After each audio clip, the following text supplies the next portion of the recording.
recorrido de las diligencias preliminares y de investigación preparatoria formalizada. Bueno, especialmente para este evento académico he preparado un documento, digamos, novedoso, ¿no? En el sentido que no es un PDF que he usado antes, y lo he estructurado como lo que suele llamarse en algunas páginas web FAQ, que son las siglas en inglés de preguntas frecuentemente preguntadas, valga la tautología. Entonces, lo que vamos a trabajar es las instituciones en la primera columna con el sombreado celeste. Vamos a explicar cómo se desarrolla cada institución y luego vamos a poner en qué artículo el código está. Entonces, la primera tabla es el tema de los plazos, ¿no? Y también vamos a señalar la ausencia de plazos.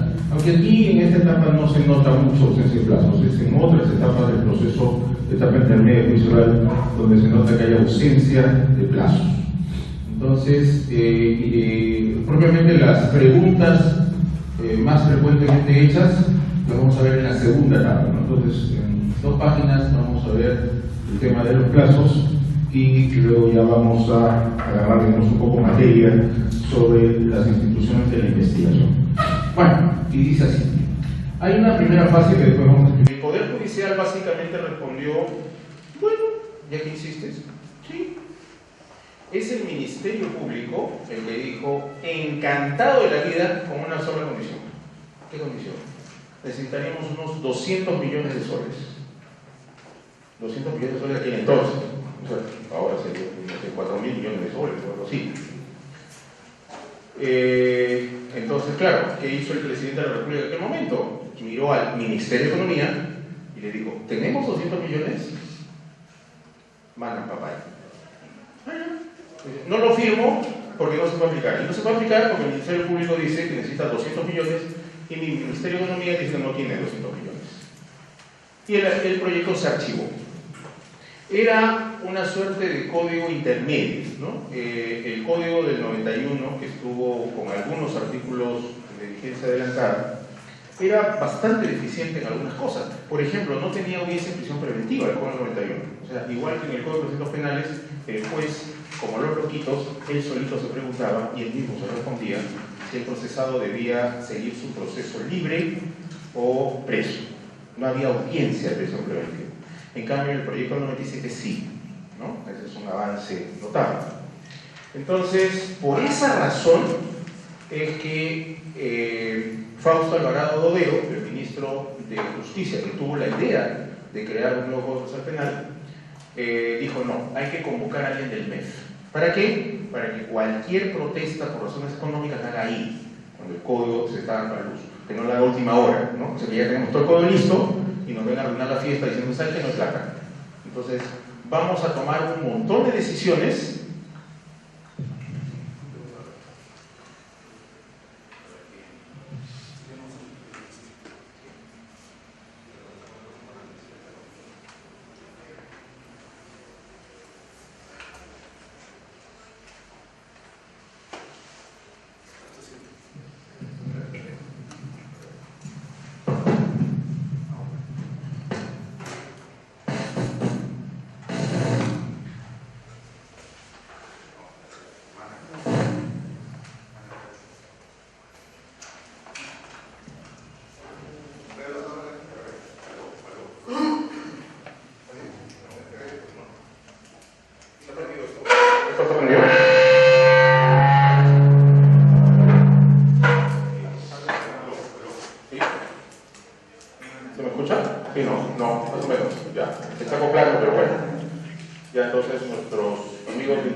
una presencia en la comisión redactora de un representante del MEF. Y eso fue, por ejemplo, el mal dado artículo 15 del decreto legislativo 958. Yo estuve en la implementación inicial del código en julio de 2006.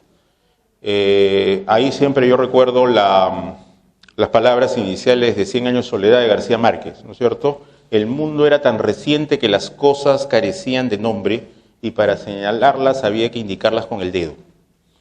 Ninguno de nosotros tenía mísera idea de cómo hacer un interrogatorio, cómo hacer una audiencia, porque no teníamos, los que fundamos el código en julio de 2006, no teníamos a quién voltearnos a preguntar cómo se hacían las cosas, ¿no es cierto? Todos los distritos, todos los demás distritos, inclusive los que se han creído en algún momento el papá del código, como Arequipa o Trujillo, todos ellos ya partieron sobre la base de nuestra experiencia, ¿no es cierto? Probablemente para dejar de lado las tonterías que nosotros podríamos haber hecho, pero por lo menos tomaron eso como un punto de partida, ¿no? Repito, nosotros no teníamos a quien voltearnos a consultar cómo se hacían las cosas. Y bueno, ahí salió un malhadado artículo 15 del decreto legislativo 958 que pretendía adecuar la carga pendiente, sobre todo las investigaciones, al nuevo código. O sea, las denuncias que ya se habían presentado tenían que adecuarse poquito a poquito al nuevo código. Eso fue una basofia total, ¿no es cierto? Eso fue un escabeche papaya con jugo de pollo y mermelada de palta. Y ya a partir de Trujillo se modificó ese artículo 15 del 958, se hizo a pedido del MEF, ¿no es cierto? El MEF hizo eso, porque la comisión iba a hacer 2 ministerios públicos y 2 poderes judiciales. Uno que simplemente se dedicara a matar la carga vieja y otros que trabajara con el nuevo código, ¿no? En ese momento nuevo código. Y ahí el MEF protestó y dijo, muchachos, si creen que vamos a financiar 2 ministerios públicos y 2 poderes judiciales, están locos, locos de remate. Entonces ahí se tuvo que crear esa fórmula de ir adaptando la carga poco a poco al nuevo código. Fue un desastre total y al fin, ya después, a partir de Trujillo y los demás distritos, ya empezaron a trabajar con el principio mueres en tu ley. O sea, aquella denuncia que entró con el viejo código, muere con el viejo código, ¿no? Que es la solución más salomónica. Bueno, entonces, ¿qué hizo el MEF en esa comisión? Hizo un control del código, pero un control económico del código, ¿no es cierto? El Ministerio Público hace un control, pero no es un control económico, es un control jurídico, ¿no? Y ahí está, validez, formalidades, garantizar, derecho, defensa, regularidad, todos esos son categorías jurídicas, ¿no es cierto? El Ministerio Público controla la regularidad jurídica de la investigación. Muy bien, ahora, ¿cómo empieza un proceso bajo el modelo procesal que tenemos? Comienza con 3 formas posibles. Desgraciadamente, nuestro código no las distingue. A todas ellas la llama denuncia, y eso está mal. Y hay una cosa allí mal hecha que justo se explica por esa confusión. Solamente una de ellas debería llamarse denuncia, que es la última. Primero es el descubrimiento, ¿no? Es, por ejemplo, no sé, pues, en la berma central de la avenida Arica, descubrimos mañana a las 5 de la mañana un cadáver. Ya. 7 heridas de arma punzocortante en la espalda. Y creo que ya podemos inferir que aquí ha habido un delito, ¿no? Es un poco difícil suicidarse de 7 puñaladas en la espalda, ¿no? Ligeramente difícil. Entonces debemos pensar, alguien lo mató, ¿no? Ya. Entonces ese es el descubrimiento, ¿no? Descubrir algún elemento o algún cadáver o alguna cosa que nos indique que aquí se habría cometido un delito. Ahí no hay ninguna denuncia, ni hay denunciante. Desgraciadamente, en esos casos, el sistema informático del Ministerio Público tiene que poner un denunciante, porque hay esa confusión, que toda noticia criminis es una denuncia, y eso no es cierto. Entonces se ponen cosas absurdas, ¿no? Denunciante, comisaría Condevilla. No, pues, no es que la comisaría Condevilla es el denunciante, es simplemente que la comisaría Condevilla ha descubierto algún elemento del delito, un feto, por ejemplo, un cadáver, etc. Luego tenemos algo que se parece bastante a la denuncia, pero no debería ser llamado denuncia, es lo que se llama la comunicación oficiosa. Y así debió distinguirse. ¿A qué nos referimos con comunicación oficiosa? 2 ejemplos. 1. Hay un niño de primeros años de primaria o últimos años de educación inicial, se llama Gabriel, y Gabriel tiene como mamá a una señora que se llama Rocío. Ya. El papá de Gabriel, que no vive con Rocío, quiere un poco curar el descuido de su hijo, regalándole cosas lujosas. Entonces el niño, siendo que recién está iniciando la primaria, tiene una tablet, tiene una laptop y un celular de alta gama.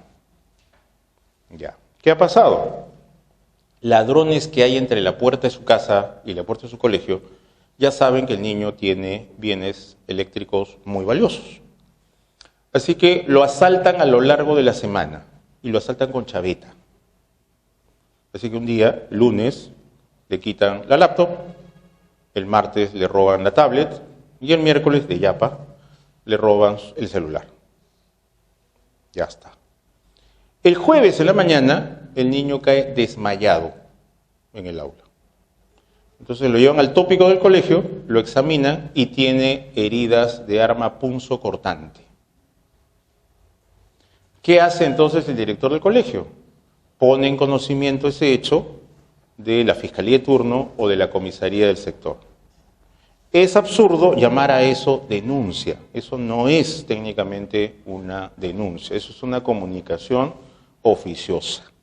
Segundo ejemplo, en 1988, ninguno de ustedes había nacido todavía, salió una canción de una artista norteamericana de origen latino, Susan Vega, y ella se hizo famosa a nivel mundial con una canción llamada Luca. ¿De qué trata Luca? Luca trata de un niño de unos 12 años que es golpeado por sus padres. Entonces la canción trata de un diálogo entre Luca, el niño, y un vecino suyo. Entonces, ¿qué pasaría si el vecino que escucha la confesión de Luca acude a la Fiscalía de Familia o a la Fiscalía de turno a denunciar lesiones en contexto de violencia familiar? También, lo que sería en estricto eso sería una comunicación oficiosa, no sería propiamente hablando una denuncia. La denuncia sí estaba bien definida en la Ley Orgánica del Ministerio Público y en el Código de Procedimientos Penales, artículo 3. Y ahí se decía que denuncia es la notitia criminis hecha por el agraviado. Entonces, cuando el agraviado acude a la fiscalía o acude a la policía y pone en conocimiento un delito, eso es denuncia. Entonces, el artículo 12 de la Ley Orgánica del Ministerio Público sí tenía razón cuando decía que si el fiscal archivaba la investigación, el denunciante podía recurrir en contra de ello. ¿Por qué tenía lógica? Porque el único denunciante era el agraviado. ¿No es cierto? Teóricamente, al vecino de Luca, que va a la fiscalía de turno, ¿no es cierto? Es decir, señor, quiero denunciar, en realidad quiero comunicar que mi vecino Luca, de 12 años, que vive en el piso de arriba de mi depa, está siendo golpeado por sus padres. Teóricamente, mesa de partes del Ministerio Público tendría que decirle: disculpe, señor, ¿no tiene cosas más útiles que hacer? ¿Qué le importa? ¿Qué demonios le importa a usted que estén comiendo la Luca? ¿Qué? ¿Que Luca es su hijo, es su sobrino, es su hijo? ¿Qué cuernos le interesa? ¿No es cierto? Porque solamente el agraviado debería poder denunciar. Entonces pasa una cosa absurda. Supongamos eso, ya. El vecino de Luca se presenta, hace una comunicación oficiosa. Como el código no distingue entre comunicación oficiosa y denuncia, le llaman a eso denuncia. El vecino pasa a ser denunciante, ¿no es cierto? ¿Y qué sucede? Va a haber un archivo. A ver, vamos a ver dónde está el archivo. Acá está. ¿Y qué nos dice el código? En el 334 nos dice que el denunciante puede recurrir si es que el fiscal archiva. ¿Por qué el fiscal archiva? Resulta que Luca es actor. Resulta que Steven Spielberg va a ser la segunda parte de la lista de Schindler. Y Luca quiere hacer casting porque quiere ser actor en esa producción. Entonces, todo el lloriqueo que se escucha, ¿no es cierto?, religiosamente todos los días, no es que lo estén gomeando a Luca, es que está ensayando para su audición. Ya. Entonces, se hacen todos los exámenes psicológicos y físicos sobre Luca, ¿no es cierto? Se muestran los documentos que, en efecto, piden que él participe en una audición en Los Ángeles, California. Se muestran los pasajes, ya tienen comprados con antelación los pasajes en que Luca y sus papás van a ir, ¿no es cierto?, a hacer el casting. Y entonces queda claro que acá no había ninguna tortura a un niño, ni golpes a un niño, ni nada por el estilo. Todo era un ensayo para hacer el casting. Fíjense lo ridículo. Los padres de Luca no van a impugnar el archivo. La de Muna no va a impugnar el archivo. El MIDIS no va a impugnar el archivo.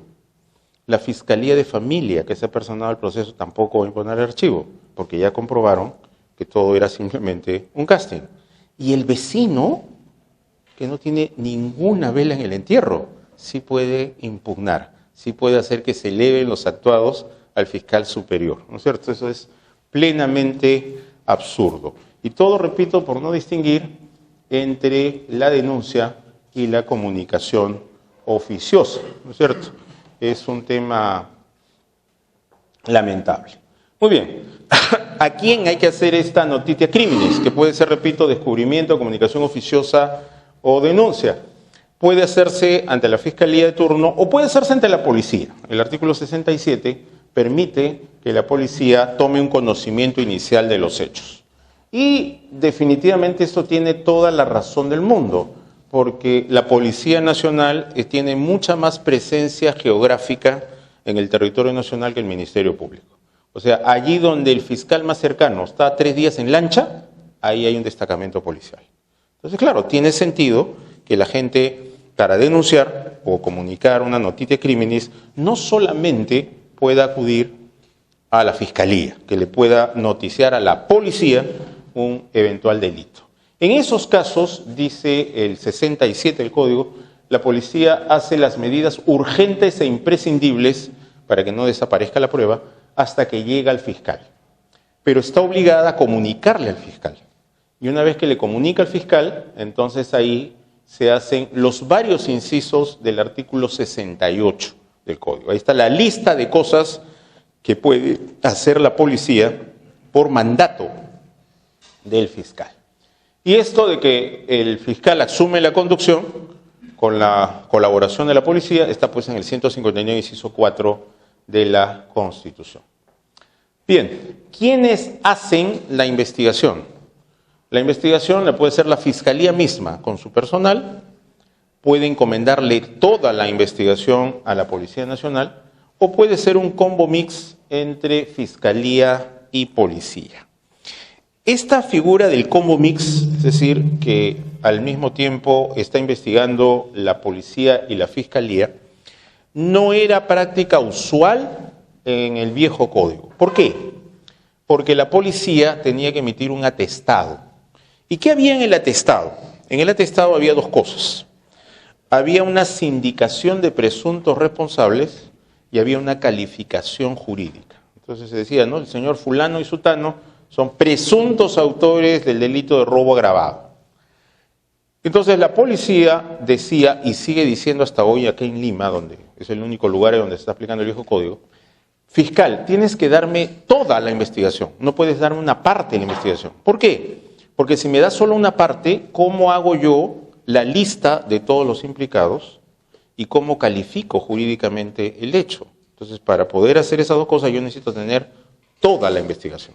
Entonces, claro, está bien que jurisprudencia del TC te faculte a hacer tú la investigación, está bien que en la Constitución 166 yo haga la investigación, pero decídete pues, o todo lo haces tú o todo lo hago yo, pero no me partas el pastel en 2.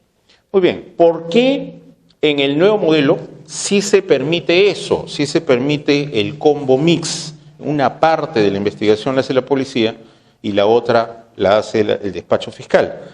Porque esas 2 cosas, señalar quiénes serían los responsables, y cuál sería el delito cometido, está prohibido a la policía. La policía no puede, en su informe policial, decir quiénes serían los presuntos responsables y qué tipo penal habrían cometido. Esa es calificación del fiscal. Entonces, por esa razón, el fiscal sí le puede encargar a la policía algunos actos de investigación. El policía va a decir, pero no me voy a formar una idea total de qué cosa es lo que ha pasado si tú, fiscal, solo me das alguna parte de la investigación. Entonces, ¿qué le dice el fiscal con el 332 en la mano? Hermanito, no te vas a formar una idea completa, ni tampoco quiero que te informes una idea completa de qué es lo que ha pasado. Discúlpame, la idea completa de qué es lo que ha pasado, yo la voy a decidir. Tú solamente haz esto, toma estas declaraciones, haz esta inspección. Yo ya veré cómo interpreto todo. La interpretación global de eso la hago yo, no la haces tú.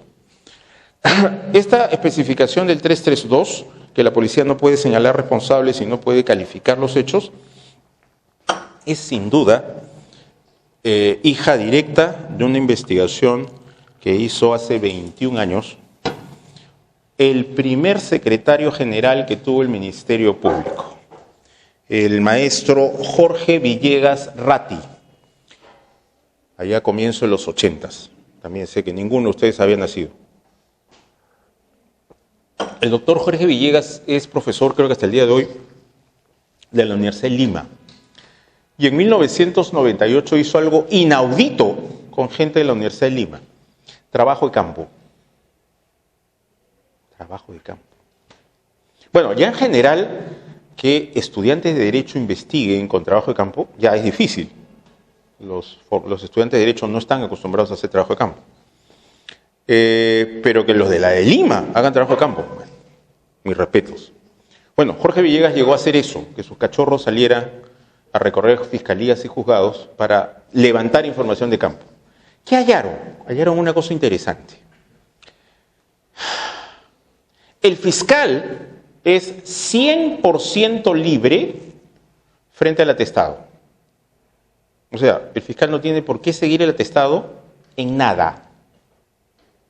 O sea, el atestado sale con que Rocío y Elena cometieron robo en agravio de Jorge y el fiscal termina denunciando violación sexual de Robert contra Melissa.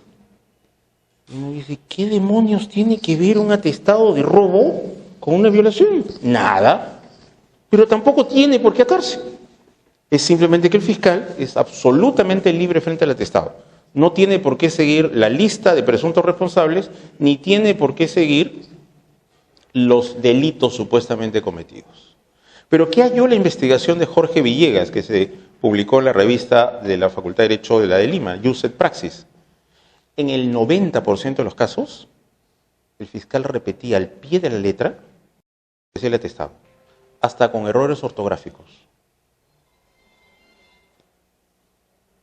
Casualidades de la vida. Segunda casualidad. ¿Cuán atado está el juez que recibe la denuncia fiscal a la denuncia fiscal? Bueno, es mucho menos libre que el fiscal frente al atestado, porque el juez solo tiene 3 posibilidades. Recordemos, el fiscal tiene posibilidades infinitas. A pesar de que le viene un atestado, puede archivar. El atestado se indica Juan, el fiscal denuncia a Pedro. La policía dice el delito X, el fiscal pone Y. Es absolutamente libre. Pero el juez no. El juez solo tiene 3 opciones. Opción número 1, abre instrucción. Opción número 2, un auto de no al lugar, abre instrucción. Y en tercer lugar, le devuelve el expediente al fiscal si considera que falta algún requisito de procedibilidad. Teniendo 3 posibilidades el juez, en el 90% de los casos, el juez abría instrucción exactamente en los mismos términos que había puesto el fiscal, que a su vez, en el 90% de los casos, era exactamente lo que había puesto la policía. Conclusión, ¿quién determinaba qué personas eran procesadas penalmente y por qué delitos? La policía. ¿No es cierto? No el fiscal, no el juez. Entonces, en contra del pavoroso resultado que halló Jorge Villegas en su investigación del 98, el 332 dice, orden de disparar a matar a aquel policía que en su informe ponga lista de imputados y tipos penales. No puede. ¿Okay? Él solamente hace una relación de los actos de investigación que ha hecho. Punto. ¿Cómo se interpreta? ¿Qué tipo penal corresponde? De todas las personas citadas, quiénes son responsables, quiénes son víctimas, quiénes son meros testigos, eso lo decide el fiscal, ¿no es cierto? Entonces, esa es la razón del combo mix, de que una misma investigación pueda ser hecha a la vez, o sea, en el mismo momento hay diligencias que se están haciendo en el despacho fiscal y también diligencias que están haciendo en la dependencia policial, ¿no? Repito, la gran recopilación la va a hacer el fiscal. Bien, ¿qué debe hacer en diligencias preliminares? ¿Qué debe hacerse la policía y la fiscalía? Dependiendo, pues, ¿no? El fiscal decide, ¿no? Si solo la fiscalía, si solo la policía o ambos. Solo se deben hacer actos urgentes e inaplazables. ¿Urgentes e inaplazables para qué? Bueno, para determinar si han tenido lugar los hechos objetos de notitia criminis. Esto es importante. Esto, por ejemplo, funciona mucho con el tema de el uso legítimo de nuestras fuerzas policiales, de sus armas, para abatir delincuentes. Entonces puede haberse producido un acto visto por todo el Perú, porque una cámara de seguridad lo transmitió en vivo, ¿no es cierto? Así que todo el Perú ha visto que se trata, por ejemplo, de un secuestro que dos fascinerosos armados han querido hacer sobre un niño de nivel socioeconómico muy alto. Han ido a un colegio, ¿no?, de personas acomodadas, donde la pensión mensual es equivalente al sueldo de un juez supremo. Y, bueno, lo han querido secuestrar, pues obviamente para pedir un rescate. Entonces, justo por ahí pasaba un patrullero, ¿no es cierto? Así que los policías del patrullero se han agarrado a balazos con los secuestradores. Felizmente el niño no fue secuestrado, se ha logrado matar a uno de los secuestrados, el otro está capturado. ¿Y qué pasa con la mami del muerto? Acude a denunciar al policía, ¿no es cierto? Y la señora va indignada, ¿no es cierto?, ¿no?, presa de una furia divina, y refiriéndose al policía dice, pues no, ese chacal, esta hiena inmunda, ha matado a mi angelito, a mi querubín. Muy bien. Entonces, claro, una confusión creada por el 20 inciso 11 del Código Penal le ha hecho creer a nuestros policías, han jugado miserablemente con sus sentimientos. La verdad, bien canalla hay que hacer para crear esa basofia que es el 2011 del Código Penal. Se le ha hecho creer a nuestros policías que por el 2011 ya no pueden ser denunciados. Y eso no puede suceder. Damas y caballeros, el día que haya un grupo de personas que no puedan ser denunciadas, ese día ese grupo de personas podrán alquilarse para asesinar a quien sea. ¿No es cierto? O sea, si yo sé que mientras tenga mi uniforme puedo matar a quien quiera y no me pueden denunciar, no me pueden investigar, repito, esa gente, quien quiera que sea, los boy scouts, los bomberos, quien sea, se van a volver en asesinos profesionales. ¿No es cierto? Porque saben que pueden actuar con impunidad. Entonces, no es un derecho no ser denunciado y no ser investigado. Ese derecho no existe. Todos podemos ser denunciados y todos podemos ser investigados. ¿No es cierto? Lo que tengo derecho es a que no se me condene si no hay prueba suficiente. Pero el solo hecho de que esta señora, la mamá del fascineroso, vaya y denuncie al policía por homicidio agravado, ya eso fuerza a que haya diligencias preliminares. O sea, el fiscal tiene que determinar si ha sucedido los hechos y si los hechos son delictivos. Claro, el policía que probablemente haya sido engañado por el miserable que creó el 20 inciso 11 va a ir desesperado, confuso, a decir, pero señor fiscal, a mí me han dicho en mi comando que por el 2011 ya no me pueden denunciar, ya no me pueden investigar, y usted me está investigando. No, usted no me puede investigar. Dice, ¿por qué? Porque yo actué por el 2011, pues, o sea, yo hice un uso legítimo de las armas para, ¿no?, defender a un ciudadano, etcétera, etcétera, etcétera. Entonces, por este mandato del 329, el fiscal le va a tener que decir, mi querido y valeroso oficial o suboficial, yo puedo ser guapo, yo puedo ser sexy, pero no soy adivino, hermano, no soy adivino. O sea, yo tengo que determinar que tú actuaste por el 20, inciso 11, pero yo no puedo adivinar que tú has actuado por el 20, inciso 11. O sea, llegar a esa conclusión, actuaste por el 2011 del Código Penal, es una conclusión de diligencias preliminares.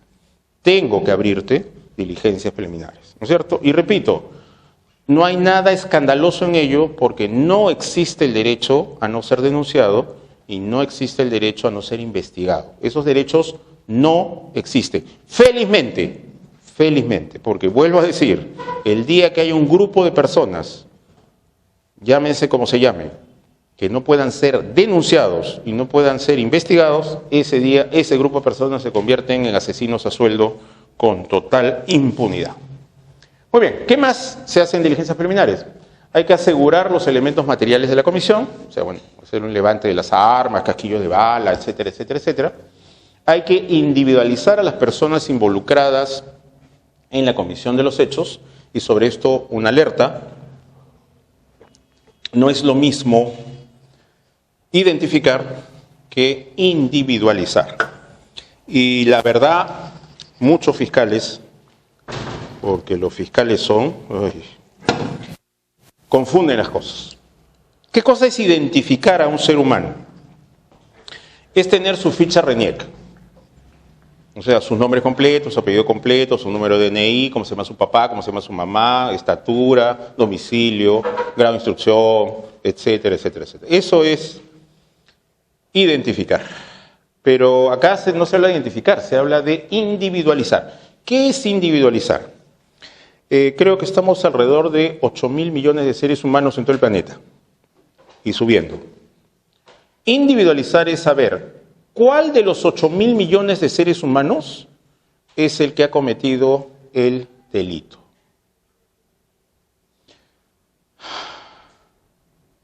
Ejemplo de cómo podemos individualizar sin identificar. Un personaje de todo lugar de trabajo estatal y algunos lugares de trabajo privados. La tía Veneno. Ya. ¿Qué es la tía Veneno? Es más, varias oficinas, empresas tienen varias tías Veneno. Ya. La tía Veneno es la señora que abastece de almuerzo. Entonces va con sus tuppers de almuerzo a la puerta de la entidad público-privada. Y bueno, la gente pues que no va a un restaurante o qué sé yo, ¿no? O tiene pocos minutos para comer, baja, ¿no es cierto?, a la puerta del edificio, compra su menú y sube. La tía Veneno. ¿Cómo se llama la tía Veneno? Nadie tiene idea. ¿No es cierto? Ya. ¿Qué sucede? Digamos, estamos en un juzgado. Es cumpleaños del juez. Ya.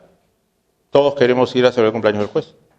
Pero hay uno que no puede ir al cumpleaños del juez. El mes de partes. ¿No es cierto? Porque a la hora de reabrir después del almuerzo tiene que estar ahí él, como un solo hombre. ¿No es cierto? Ya. Así que él se sacrifica. Él no va a ir a la celebración. Ya. Todos los demás van a volver a las 4:30 de la tarde, pero él no. Él va a estar ahí porque, ¿no? A las 2:30 en punto tiene que abrir el kiosco otra vez. Ya. Entonces, ¿qué pasa con el mes de partes? Almuerza de la tía Veneno. Ya. Cuando regresa el juez con el resto del personal al juzgado a las 4:32, el mes de partes está muerto. La investigación determina que ha muerto envenenado y que el veneno estaba en su almuerzo. Almuerzo de la tía Veneno. Ya. ¿A quién le abrimos proceso? ¿Cómo se llama la tía Veneno? Por supuesto, cuando corre el rum rum alrededor local del juzgado, que el empleado fulano que le compró la tía Veneno ha muerto, ni más se aparece la tía Veneno. Ni más, ¿no es cierto? No le volvemos a ver ni la sombra. Entonces viene la pregunta, ¿a quién demonios le abrimos proceso? ¿Cómo se llama esa señora? Pero fíjense que hay una cosa súper curiosa. Si a todo el personal del juzgado, no solo el personal del juzgado, si a todo el edificio le preguntamos, descríbeme a la tía Veneno, todos podrían describirla al milímetro.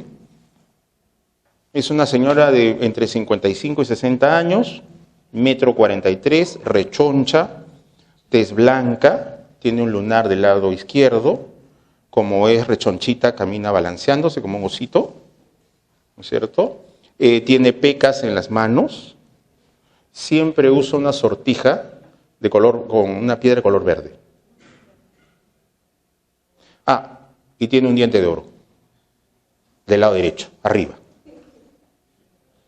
Repito, podría pedirse a todo el personal del local judicial que haga un retrato hablado de la tía Veneno y todos harían exactamente el mismo retrato. ¿Ya? Pero, ¿cómo se llama? Ya. Lo opuesto, que es identificar sin individualizar, pasó en un caso de hace 25 años o más. Había por aquella época un banco que quebró, se llamaba el Banco Central de Crédito Cooperativo. Y se formaron varios procesos, ¿no? A diferencia de CLAE, que originó un solo proceso penal, este Banco Central de Crédito Cooperativo originó un proceso penal por cada local que tuvo. Entonces se estaba acusando al gerente de un local de haber regalado plata de la empresa a unos clientes que habían venido y habían pedido un préstamo. El señor les había dado préstamo sin ninguna garantía.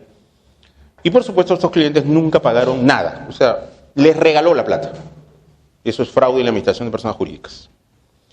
Muy bien, entonces se abre proceso y no todos los involucrados estaban habidos. Entonces había que emitir una RQ contra los no habidos. Y entre ellos había un tal Juan Flores. Así que la jueza del 46 Juzgado Penal de Lima le pide al adscrito que vaya. En esa época no había RENIEC, había registro electoral que hacía las veces de OMPE, de RENIEC y de Jurado Nacional de Elecciones, para pedir la ficha de Juan Flores. No me van a creer, tampoco nuestros amigos de internet, pero esto es cierto, porque yo fui abogado en esa causa. Así que esto se lo juro, esto es verdad, así por la zarita. El empleado del registro electoral sale con todas las fichas de los Juan Flores que había en el Perú y dice, compadre, tengo acá como 53. ¿Cuál es el Juan Flores al cual te refieres? Y hacía por la zarita. De Tin, Marín, de Do, Pingüe, la Cuca, la Mata, la Títere, fue. Ya está, perfecto. Le sacó fotocopia, aquí tienes, hermano. Entonces, el adscrito lo llevó al juzgado y el juzgado sacó un RQ con todas esas generales de ley. Era un pintor peruano que había ido a exponer a Trujillo. Después de su exposición, se vino con sus amigos en un carro, un amigo suyo manejaba el carro, llegan a la garita de Ancón, paran al carro y piden libretas electorales. Ustedes no saben qué cosa eran, no habían nacido, pero en esa época los peruanos se identificaban con una libreta electoral. Era la mitad de una hoja de cartón, de cartulina, que se iba con lapicero los datos, y se agarraba una foto, y con baba la pegaba, ¿no? Ya. Esa basofia era el documento oficial de identidad de los peruanos, aunque ustedes no lo crean. Y lo peor, era esa basofia, el documento oficial de identidad de los peruanos, en un momento que ya se había inventado el fotocheck. O sea, mi centro de labor me identificaba mejor que el Estado peruano. Ya, bueno. Entonces pide las libretas electorales, positivo para este Juan Flores. Dice, señor, que usted detenido por fraude en la administración de personas jurídicas. Dice, pero no, yo... ¿Por qué? ¿Me agravio de quién? Bueno, del Banco Central de Crédito Cooperativo. Pero yo no tengo ahí ninguna cuenta, yo nunca he hecho ningún contrato con ese banco. Debe ser un error. Dice, ¿usted no se llama Juan Manuel Flores Vázquez? Sí. ¿Usted no nació el 16 de octubre de 1951? Sí. ¿Su papá no se llama Diego? Sí. ¿Su mamá no se llama Humberta? Sí. ¿Usted no vive en la calle tal número tal? Sí. No hay ningún error, ustedes. ¿Se dan cuenta? Eso pasa cuando se identifica sin individualizar. Entonces, no se trata solo de tener las generales de ley, es saber que ese ser humano, no otro, ese es el que ha cometido el delito. Entonces, una de las tareas del de las diligencias preliminares es esa, individualizar. Ya para formalizar, sí tengo que tener la identidad, o sea, las generales de ley, ¿no? Incluso algunos juzgados, cuando yo les comunico que he formalizado la investigación preparatoria, me piden que junto con mi disposición les alcance copia de la ficha RENIEC, ¿no? Para saber que se trata de exactamente esa persona y no otra. Y luego hay que asegurar a esas personas. Estas personas se pueden asegurar en dos sentidos, ¿no? Si son los sujetos activos, o sea, los delincuentes, asegurarlas es detenerlas. Y si se trata de los sujetos pasivos, las víctimas, se trata de protegerlas, ¿no? Ese es el doble sentido de asegurar a las personas, ¿no? Bien. Bueno, también, por supuesto, también se trata de asegurar a los delincuentes, ¿no? Con el caso del linchamiento, ¿no? Se acaba de descubrir un robo en un barrio, ¿no es cierto? El barrio está enardecido, lo ponen calato, ¿no es cierto?, al ladrón, lo amarran a un poste y ya están viniendo con sus baldes que no lo linchen, porque tiene que ser sometido al sistema de justicia. Bien, ¿cuál es la fase negativa que impide formalizar? Que no se tengan los elementos del 336, inciso 1, que es algo que vamos a ver un poco más adelante. Entre otras cosas, no tengo las generales de ley del futuro procesado. Si no tengo las generales de ley, no puedo, pues, dar el siguiente paso. Hay un grupo de actos que requieren la formalización. Destaco las medidas coercitivas, ¿no? Las medidas coercitivas requieren que se haya formalizado la investigación preparatoria. Entre ellas, la prisión preventiva. Para pedir prisión preventiva, tengo que haber formalizado la investigación preparatoria. Pero hay algunas medidas coercitivas que se hacen en fase preliminar. El arresto policial en flagrancia, por ejemplo, ¿no? Esa es una medida coercitiva que se hace sin autorización judicial y se hace en diligencias preliminares, no se hace después, ¿no? La detención preliminar judicial también es una medida que hace el Ministerio Público con autorización del juez, pero sin haber formalizado la investigación preparatoria. ¿Por qué? Porque hay excepciones, ¿no? Y aquí les acabo de citar algunas excepciones. Pero esas excepciones duran corto tiempo. Entonces, por ejemplo, la detención policial en flagrancia, ¿no es cierto?, en 48 horas se tiene que resolver. No puedo mantener a una persona presa en flagrancia pues un mes, ¿no es cierto?, 48 horas y ya. El caso de la detención preliminar judicial, ¿no es cierto?, 7 días, 10 días. Más allá de eso ya se tiene que resolver. Entonces, pero las medidas coercitivas que van a durar largo tiempo, como la prisión preventiva, como el impedimento de salida del país, ¿no es cierto?, eso sí tienen que tener la formalización de la investigación preparatoria. Luego tenemos la incorporación de las diligencias preliminares en la investigación. Una sala trujillana interpretó mal el 337, inciso 2. El 337, inciso 2 dice que las diligencias preliminares forman parte de la investigación preparatoria. ¿Cómo interpretó esa sala que significaba eso de que las diligencias preliminares forman parte de la investigación preparatoria? Esa sala trujillana interpretó que el plazo de las diligencias preliminares son parte del plazo de la investigación preparatoria. La verdad, el error es bastante grueso, porque incluso a continuación el 337, inciso 2, nos dice claramente, no se pueden repetir y solo se podrán ampliar. Entonces, no se estaba refiriendo a que la duración de las diligencias preliminares formen parte de la duración de la investigación preparatoria. Se está refiriendo a los actos de investigación. Lo que nos está queriendo decir es, los actos de investigación hechos en diligencias preliminares forman parte del acervo de los actos de investigación de la investigación preparatoria formalizada. O sea, pese a la mala comprensión de esta sala, creo que todos entendemos de qué se trata. Levantamiento del cadáver es algo que se ha hecho en diligencias preliminares. Si no existiera el 337, inciso 2, ¿qué tendríamos que hacer cuando formalizamos? Tendríamos que volver a tender el cadáver en la calle y tener que volver a levantarlo. ¿No es cierto? La necropsia es un acto que se hace en diligencias preliminares. Si no existiera el 337, inciso 2, otra vez habría que sacar de su tumba al muerto y volverle a hacer otra necropsia. Entonces, es bien sencillo de entender para el que quiere entender. ¿No es cierto? Se trata de que esos actos, Las incautaciones, ¿no? También. O sea, no es que otra vez le voy a dar su paco de droga para volver a quitárselo, pues, ¿no es cierto? Es tan sencillo de entender. Ese decomiso de droga, ese levantamiento del cadáver, forman parte ya del expediente fiscal. No hay que volver a hacer esas cosas. Eso es lo que quiere decir. Y así lo interpretó la Casación 2-2008, La Libertad. Luego, hay una confusión también de, como diría el doctor San Martín, de este grupo de guachafos que han visto demasiado la ley y el orden en lugar de estudiar derecho procesal penal. ¿Qué pasa en los modelos adversariales como Estados Unidos? Lo que pasa es que cada parte hace su investigación. De hecho, algunos estados de los Estados Unidos, al procesado pobre, no solamente el Estado les da un abogado, también les da un detective privado. ¿Por qué o para qué? Hay una forma de defensa que la Casación 353-2011 Arequipa llamaría defensa afirmativa.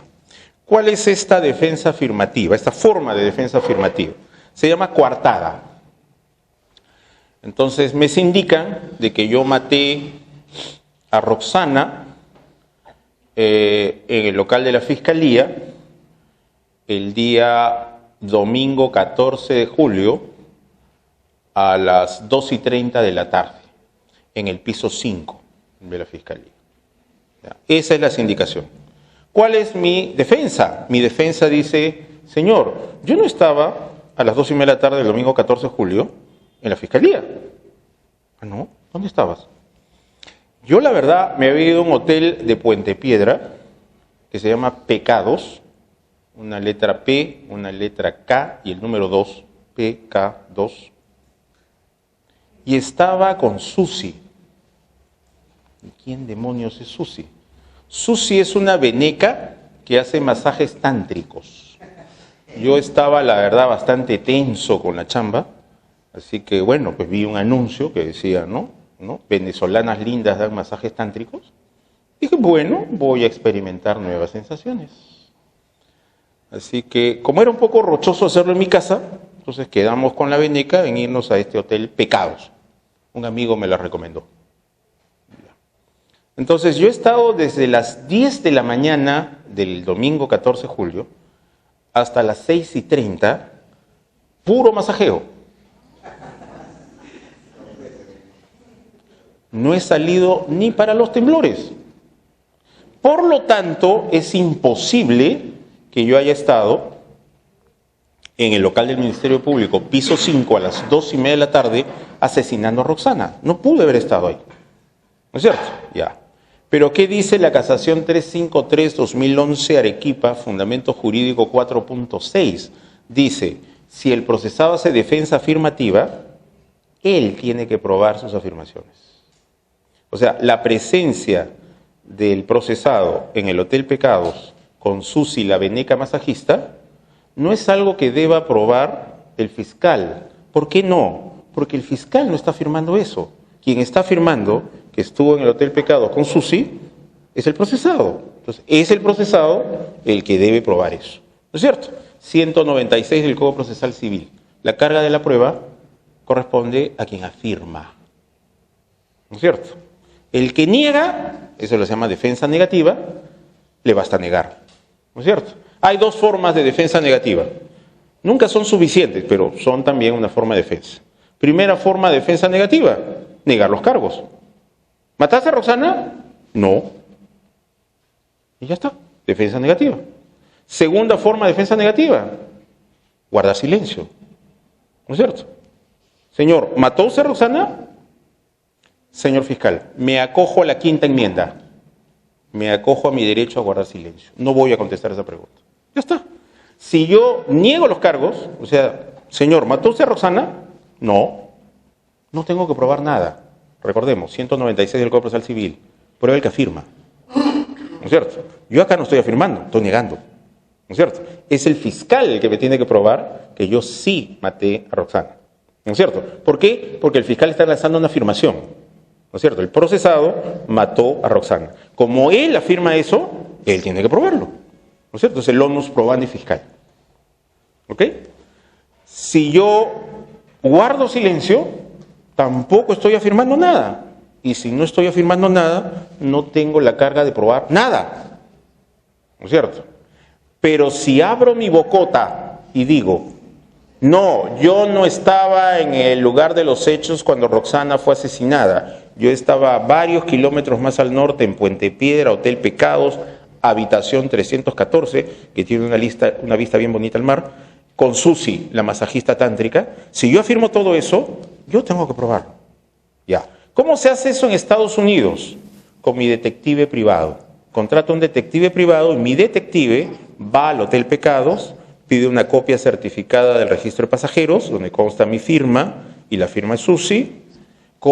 Pide mi detective privado una copia de la cámara de seguridad del lobby del hotel, para que se vea pues que a tal hora yo ingresé con Susi y luego que se vea que a tal hora yo me retiré. Es mi detective privado el que iba a ir a hablar con Uber, para que Uber dé fe de que yo llamé a un taxi Uber, que me recogió en tal lugar y me llevó hasta el Hotel Pecados. Y a tal otra hora del día yo llamé otro taxi Uber para que me regresara a mi hogar. ¿No es cierto? Toda esa información la reúne el detective privado. Ya, en Perú, los detectives privados se mueren de hambre o se dedican a otro tipo de actividades. No se dedican a esto. ¿Por qué? Porque el Código Procesal Penal peruano tiene una consigna. Solo el fiscal investiga. Nadie más hace investigación. Ah, ya. Pero ¿qué pasa si yo tengo mi coartada? ¿Cómo pruebo mi coartada? Repito, en Manhattan o en Los Ángeles, contrato a mi detective privado y él se hace todo el tour, ¿no? Por Uber, Es más, Susi no trabaja de manera individual, es parte de una empresa. Venecas Deliciosas, SRL. Entonces también, mi detective privado irá a hablar con la empresa, ¿no es cierto?, para que me emita alguna constancia de que en efecto su trabajador estrella del mes, Susi, atendió al cliente, ¿no? Lo trató como se merece. Ya está, ¿no es cierto? Ya. Pero en Perú, ¿qué es lo que hace el procesado? El procesado le pide todo eso al fiscal.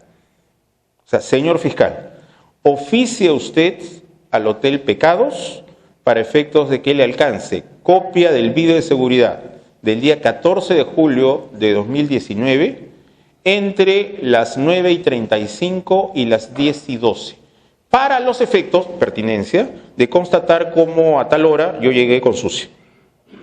Y que también le alcance copia del video de seguridad de la cámara de seguridad del lobby entre las 17:47 y las 18:53.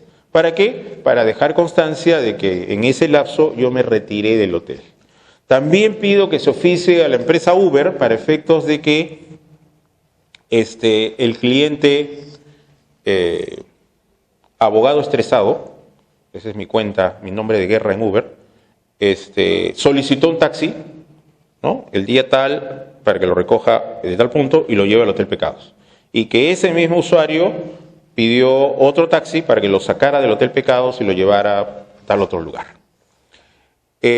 Voy a pedir copia de del recibo de honorarios profesionales que me dio Susi para que quede constancia que todo fue hecho pues dentro de la ley y pagando nuestros impuestos.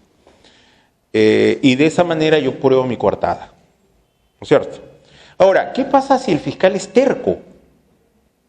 Y yo le digo que haga todo eso en mi defensa y el fiscal se niega. Otro inciso del 337 da un remedio y deja todavía más sin piso a aquellos guachafos desubicados que dicen que creyendo estar en Manhattan o en Los Ángeles, creen que cada parte hace su investigación. Si el fiscal me niega los actos de investigación que necesito, recurro al juez. Me quejo al juez. Me quejo al juez de que el fiscal está recortando mi derecho a la prueba. Yo tengo derecho a traer al proceso las pruebas de descargo que considere convenientes. Y el fiscal no se puede negar a eso. Y repito, si se niega, me quejo al juez. 337, inciso 5. Los guachafos jamás podrán explicar por qué existe el 337, inciso 5. O sea, ¿para qué demonios crea el código un 337, inciso 4, de pedirle yo al fiscal que el fiscal haga actos de investigación a mi favor? Y sobre todo, ¿para qué demonios existe el 337, inciso 5? Me quejo ante el juez si el fiscal me niega los actos de investigación que necesito, si yo puedo hacer mi investigación por mi cuenta. Sería plenamente estúpido, pues. Si el régimen de Manhattan o el régimen de Los Ángeles estuviera vigente en el Perú, ¿para qué demonios existen esos dos artículos? ¿Para qué tanta guachafería si yo mismo me hago mi investigación? ¿No es cierto? Sí. El fiscal ha emitido su disposición Uh-huh. de la investigación preparatoria. Ajá. Dentro de esta investigación preparatoria, solamente el imputado ha acudido una sola vez a su testimonial. Ya. Y allí ella ha direccionado a su abogado Uh-huh. para encubrir a otros implicados también en el proceso de Ya. investigación. Uh-huh. Ella declara en su contra. Ella se refiere a la investigada. A la investigada. Ya. Sí, declara en su contra. En contra de ella misma. En contra de ella, ¿no? Ya. Direccionado por el abogado. Ya. Para proteger a los otros. Ya. Entonces, doctor, y nunca más ha aparecido, no ha sido citado, no ha pedido una nueva ampliación de la testimonial, la imputada. Puede todavía, a pesar de que ha concluido el plazo de la investigación preparatoria, solicitar que le vuelvan a citar para que dé una ampliación de su testimonial. No, el pedido de ampliación está reconocido en el código para el procesado. El procesado puede volver a pedir las veces que quiera su ampliación de declaración. Incluso el código dice... Antes que formalice la denuncia. No, eso es mientras están las diligencias preliminares abiertas o la investigación preparatoria formalizada. Cualquiera de las dos, ¿no? O en diligencias preliminares o en investigación, yo tengo esa potestad de pedir mi propia declaración, ¿no? Es más, el código dice que es una de las 5 diligencias, solo hay 5 diligencias, en que es obligatoria la presencia del fiscal. Y una de ellas es esa, cuando el propio procesado pide ampliar su declaración. Por si acaso... No, pues sí, por eso. Pues tenemos que estar dentro de las diligencias preliminares o dentro de la investigación preparatoria formalizada. Si ya concluyeron esas etapas, por supuesto que ya no se puede hacer. Ahí recordemos 144, inciso 1. Tengo un plazo de caducidad, pues ya venció, ya pues se me fue la oportunidad. Ya tendría que hacer mi declaración en el juicio oral, ¿no? Porque ya en otro sentido, con otro valor. Entonces, son 5, si no recuerdo mal. A ver, el levantamiento del cadáver, la necropsia, la negativa del procesado a reconocer un acta de incautación, la ampliación de la declaración del procesado y la confesión. Así que nos olvidamos del chip del 60 del viejo código. Todos, bueno, los que tienen más años recordarán el 60 del viejo código. Eso de las actuaciones de la policía que tengan la presencia del Ministerio Público valen como prueba. Ya. Esa idiotez ya no existe. ¿Ya? O sea, ya no puedo decir, es nulo porque no estuvo el fiscal. Como dice el doctor San Martín en esta conferencia que les he citado. ¿Y qué me importa que no esté el fiscal? Mejor que no esté el fiscal. Ya. Entonces, no hay ninguna nulidad. Pero en estas 5 sí. Porque una causal de nulidad, según el 150, es justamente, ¿no?, la ausencia del Ministerio Público cuando deba estar presente. Ya. Justo el equipo con que fundamos el código hicimos una búsqueda en ese momento y hallamos solamente que esas 5 diligencias en que sí tiene que estar presente el fiscal y por lo tanto a la luz del 150 es nulo el acto de investigación si no estuvo presente el fiscal. Pero en los demás no hay ninguna obligación de que esté presente el fiscal. O sea, el fiscal ya no es notario como era en el viejo código. Sí. Sí. Sí. Si uno le pide a la fiscalía que entregue una determinada prueba, ella no quiere la fiscal por X motivos. Otras veces se le he pedido y no quiere. Me fui al juez, se lo pedí, Ya. Y el juez se ha demorado como 3 meses y nunca resolvió mis escritos. Ahora la fiscal ya presentó la acusación para entrar a la etapa intermedia. ¿Qué vicio qué puede invocar ahí? Porque si no me ha diligenciado 2 pruebas que para mí... Bueno, puedo ofrecerlas en la etapa intermedia, ¿no? Esa sería la solución, ¿no? Entonces ya en etapa intermedia pido que se hagan esas 2 diligencias porque las he pedido en su oportunidad, me quejé según el 337 inciso 5 y el juez pues no resolvió dentro del plazo establecido, ¿no? Esa sería la solución. Una cosa interesante que la verdad no tiene muchos antecedentes en modelos procesales reformados es la presencia de la intervención en diligencias. En casi, por lo menos en el mundo norteamericano, toda la investigación es secreta, se hace sin presencia del procesado. ¿Por qué? Porque se razona, y creo que con bastante tino, que la verdad lo que está investigando el fiscal no le importa al procesado y solo le va a importar aquello que el fiscal quiera usar en su contra. ¿A qué me refiero? Supongamos que han matado a una persona llamada Eduardo. Ya. Y resulta que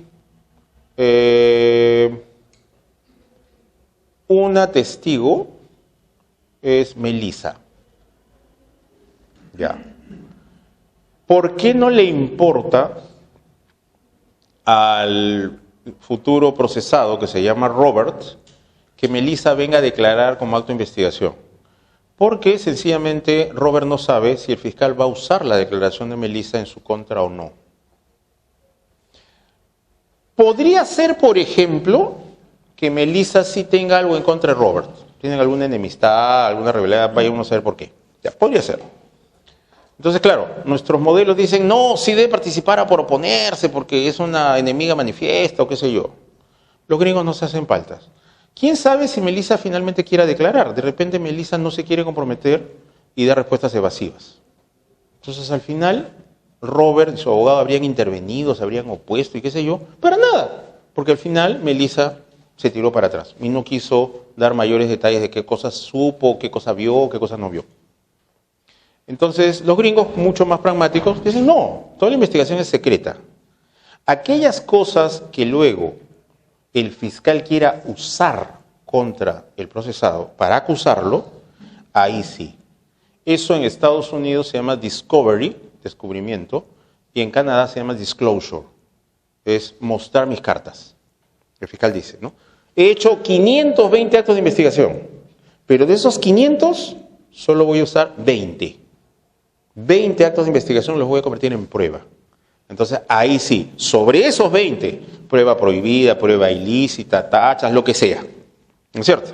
Pero Estados Unidos considera estúpido, y yo también, que se permita que los abogados estén a oponerse a ver, cuando todavía no sabemos si eso se va a usar en contra del procesado.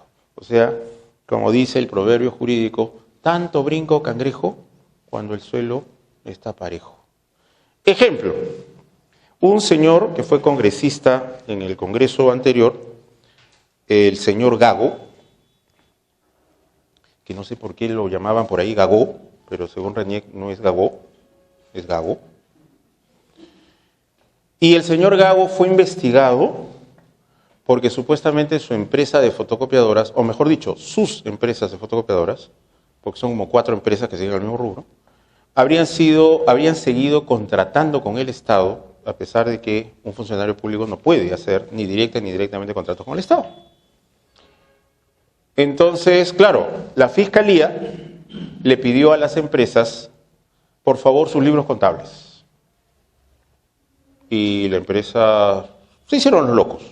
No, que mira, que se me ha perdido la llave, que tengo que preguntarle a fulano, que a su vez coordina con sutano, que a su vez tiene el password con mengano, a ver si, no sé, ahorita no tenemos disposición, pero como el diario El Bocón, no me busques, yo te encuentro. Bueno, la Fiscalía no entró en tonterías y ante esa evasiva le pidió autorización al juez para un allanamiento. Así que la Fiscalía fue con su pate cabra, rompió las puertas de 5 empresas e incautó las computadoras donde está la contabilidad de la empresa. ¿Cuál era el objetivo del fiscal? Ver si entre estas empresas había habido operaciones a favor del Estado, donde las computadoras hayan salido de la empresa del señor Gago.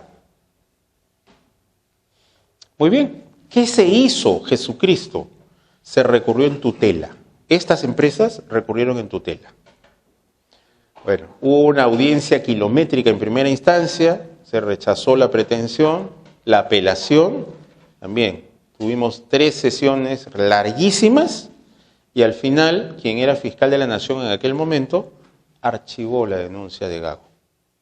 Me acuerdo mucho la mirada de furia que tenía la doctora Elvia Barrios, diciendo, doctor, si me iban a hacer esto, ¿para qué he perdido mi tiempo, ¿no es cierto?, en hacer una resolución inmensa, citando jurisprudencia y todo, si al final, con el archivo que hizo el fiscal de la Nación, todo esto se fue al tacho. O sea, tantas horas de trabajo, tantas horas de audiencia, cuando al final, si todo se iba a archivar, no iba a servir de nada. Así que creo que a mí nadie me va a convencer de que esta lógica de procesal, ¿no?, que la investigación sea procesal, que haya que notificar, derecho a participar, realmente lo único que hace es trabar. Donde sí se debe preocupar el imputado es cuando ya el fiscal muestra sus cartas. Dice, ya, voy a usar este testimonio en tu contra. Ah, ya. Entonces ahí sí me pongo a examinar. Es una prueba válida, es una prueba legalmente obtenida, ¿no es cierto? Hay factores de inclinación subjetiva, todo lo que quiera, pero sobre el fiscal concretamente va a usar en contra del procesado, pero no contra los actos de investigación. Pero bueno, en fin. Los abogados pueden participar, ahí están sus bases. El abogado del imputado por medio de su abogado, según el 84, inciso 4. El actor civil, según el 104. El tercero civil por el 113, inciso 1, que dice que el tercero civil tiene los mismos derechos del imputado. Entonces, si el imputado a través de su abogado tiene derecho a participar, el tercero también. La persona jurídica y las consecuencias accesorias también por el 93, inciso 1, que dice lo mismo, que la persona jurídica y las consecuencias accesorias tienen los mismos derechos que el imputado. Entonces, todos estos tienen derecho a participar por estos artículos, ¿no? Pero no pueden participar, en el caso del abogado de un procesado, en la declaración de otro procesado que no patrocine. Eso venía desde el viejo código. Y en el secreto de las actuaciones. Cuando el fiscal decreta el secreto de las actuaciones, por supuesto, ahí no interviene nadie. El tema de la prescripción. Es un verdadero drama esto. Las diligencias preliminares interrumpen la prescripción, según pide el 83 del Código Penal. Dicen, ¿no? La acción penal se interrumpe con las actuaciones del Ministerio Público. Esas actuaciones se llaman diligencias preliminares. Y luego la formalización de la investigación preparatoria suspende la prescripción. Esto está en el 339, inciso 1 del Código. Cada uno de estos plazos vale a la pena máxima más su mitad. O sea, el plazo de interrupción de la prescripción hace que la prescripción dure el monto de tiempo de la pena máxima del delito más su mitad. Y la suspensión, que hace la formalización, también hace que la investigación dure la pena máxima del delito más su mitad. Aquí hay un gráfico que trata de ilustrar eso. La parte verde, la primera parte verde es el primer tramo de interrupción. Al extremo izquierdo del tramo verde está el delito, ¿no? Imagínense ustedes que la frontera izquierda es el momento de comisión del delito. Y luego la frontera entre lo verde y lo anaranjado es el momento de la formalización de la investigación preparatoria. Como ven, está a la altura de la letra T, ¿no?, de cuestión, arriba. Ya quiere decir que debajo de la T se produjo la formalización de la investigación preparatoria. A partir de ese momento corre plazo y medio. Entonces, vamos a suponer, es un delito de 3 años. La pena máxima de ese delito es 3 años. Ya.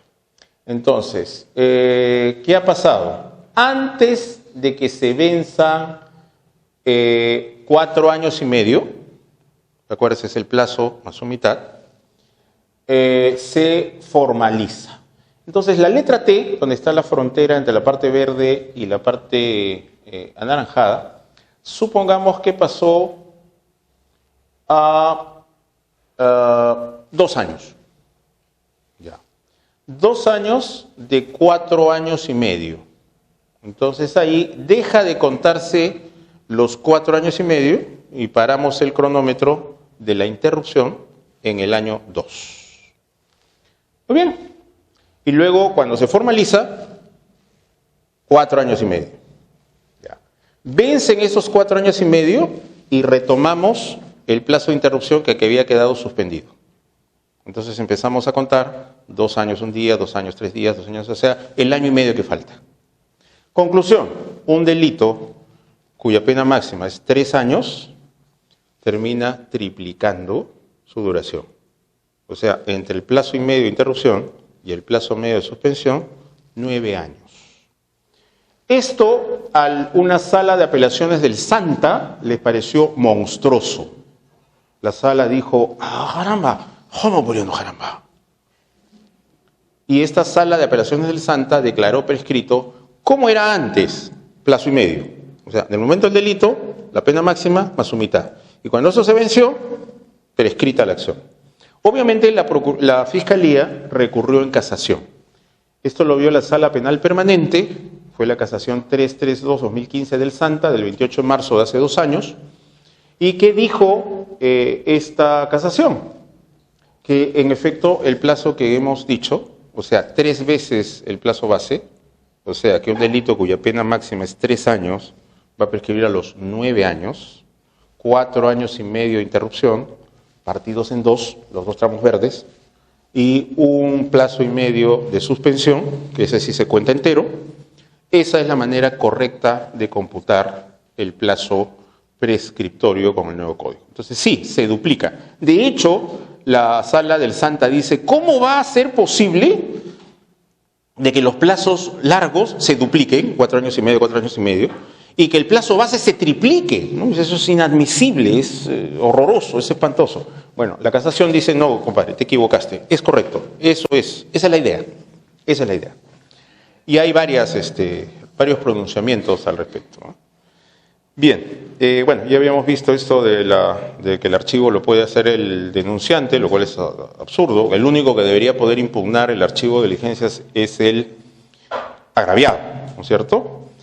Bueno, para formalizar la investigación preparatoria hay requisitos de fondo y requisitos de forma. ¿Cuáles son los requisitos de fondo? Que haya indicios reveladores de la existencia de un delito, que la acción penal no haya prescrito, que se haya individualizado el imputado y que se hayan cumplido los requisitos de procedibilidad. Para los que hayan litigado con el viejo código, recordarán que este es el lenguaje del artículo 77, ¿no? El 77 tiene exactamente la misma formulación. Los requisitos de forma, nombre completo del imputado. O sea, aquí ya estamos hablando de identificar al imputado. O sea, son generales de ley. Ya no es solo individualizar. ¿Por qué? Porque ya lo hemos individualizado en diligencias preliminares. Luego tenemos que describir el hecho y decir cuál es su tipificación. O sea, tenemos que decir qué hizo el procesado y a qué tipo penal correspondería. Eventualmente, el fiscal puede mostrar calificaciones alternativas. O sea, el fiscal dice, no me queda claro en qué momento se dio el dolo. Y al no tener ahora claro en qué momento se dio el dolo, califico alternativamente. Esto va a ser o estafa o apropiación ilícita.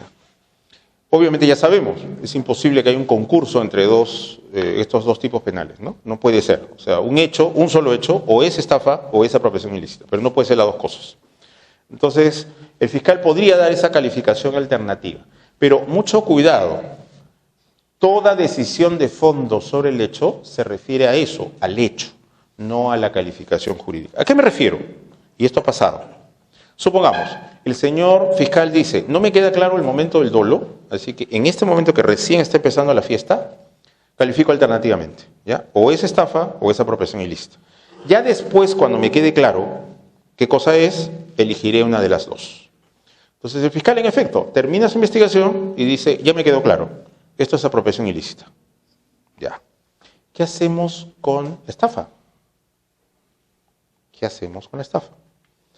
Ya. Un error que han cometido muchos fiscales es pedir sobreseimiento por la estafa. Ya. Y eso es un error. ¿Por qué es un error? Por lo que está escrito ahí. Lo que se sobresee son hechos, no tipos penales. Y de hecho eso pasó en Huacho. El señor fiscal dijo, vamos a hacer un requerimiento de etapa intermedia mixto. ¿Así? Ya, bueno. El código dice que si lo haces mixto, La primera parte es sobreseimiento. ¿Qué quiere sobreseer? Bueno, que el señor fulano hizo tal cosa y tal cosa. ¿Ya? ¿Eso cómo lo calificaste? Bueno, lo califiqué de estafa. ¿Ya? ¿Qué más? Bueno, no es estafa. ¿Por qué no es estafa fiscal? Por esto, por esto y por esto. ¿Ya? Muy bien. Señor procesado, ¿alguna objeción? Por supuesto que el procesado no iba a objetar, ni sonso que fuera. Estaba presente el agraviado. El señor agraviado, ¿alguna objeción? Y el pobre agraviado, creyendo que a continuación pasábamos a la fiesta de la acusación por apropiación ilícita, dijo, no tengo ninguna observación. Perfecto. Entonces, de conformidad con lo requerido por el señor fiscal, archivamos esta causa con sobreseimiento en el nombre del Padre, del Hijo y del Espíritu Santo. El juez agarró sus chivas y empezó a retirarse de la audiencia. Y el fiscal dijo, momentito. Y claro, el juez que ya está en la puerta dice, sí, señor fiscal, falta una parte. ¿Qué parte? Recuerde, esto es un requerimiento mixto. Era mitad sobreseimiento por estafa y mitad acusación por apropiación ilícita. ¿Y de qué quiere acusar a este buen ciudadano por apropiación ilícita? Bueno, de los hechos X, Y, Z. Respuesta del juez. Señor, los hechos X, Y, Z ya fueron objeto de un sobreseimiento. Ni el Espíritu Santo puede volver a abrir una causa sobre esto. Ya. La verdad, el código no da una solución para esta de la calificación alternativa. ¿Qué pasa cuando al final ya decido uno de los dos tipos? ¿No es cierto? Bueno, la verdad, la única solución posible es hacerse el loco. Sí, que parezca mentira. O sea, decir, carece de objeto pronunciarme sobre el otro tipo. Y solamente seguir con la acusación. ¿Ya? El código tiene bien claro eso. ¿Ya? Lo que no puede variar en lo largo del proceso es el hecho. Los tipos penales sí pueden variar. O sea, primero lo califico con un tipo, después con otro tipo, eso no interesa. Pero el hecho, porque repito, si absuelvo el hecho, no el tipo penal. Si sobreseo el hecho, no el tipo penal. Entonces, si ese mismo hecho lo vuelvo a presentar bajo otra tipificación, no se puede. ¿Ok? La cosa juzgada y el nebis in idem operan sobre el hecho, no sobre el tipo penal. ¿Ok? Bueno, no hemos terminado de terminar, pero creo que ya todos queremos ir a ver combate, ¿no? Y esto es guerra. Así que damos por cerrada la sesión de hoy. Les agradezco mucho su atención y espero que Libre Jur me honre otra vez con una invitación. Gracias.